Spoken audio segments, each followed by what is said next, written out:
When developing a course using the third principle of universal design for learning, there are 3 specific guidelines to assist us.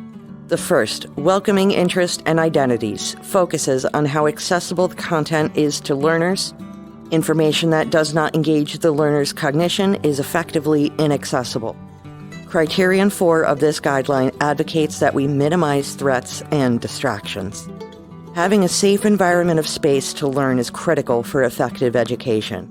Besides the obvious reference to physical safety, subtler types of threats and distractions can impede the learning process as well.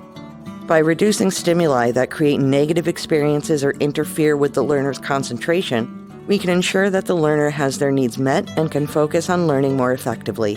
This is particularly relevant when considering at-risk learners and non-traditional students. Variations in culture and background experiences can make subtle microaggressions or even unattended events where contexts can be blurred and students with different backgrounds may find themselves in uncomfortable learning environments, while others within the class are not. The optimal instructional environment supplies options that can reduce or minimize threats and negative distractions for everyone, so each student feels safe and comfortable when exploring or learning. Some tips to help reduce perceived threats and distractions include creating an accepting and supportive learning climate that explicitly states its commitment to inclusion and tolerance. Differ the level of novelty in the learning environment by using alerts and previews that can help learners anticipate and prepare for changes in activities, schedules, and novel events so they are prepared. Offer warnings to prepare students for possibly intense content, such as video that might produce PTSD episodes or be considered disturbing to students with special needs or experiences. Vary background noise, or optionally allow students to control it individually, such as music or background audio in an online presentation.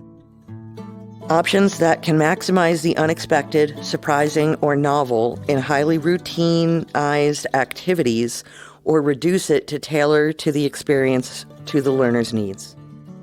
Vary the level of sensory stimulation by maintaining variation in the presence of background noise or visual stimulation, noise buffers, number of features or items presented at a time. Variation in work pacing, availability of breaks or sequence of activities. Fluctuate the social demands required for performance, the perceived level of support and protection, and the requirements for public display, class participation, and evaluation. Involve all participants in whole class discussions or collaborations. Encourage otherwise timid students and moderate the discussions to ensure inclusivity. By following these suggestions, your course will assist students communicating and expressing their knowledge, as well as being in line with the principle of engagement in the theory of universal design for learning.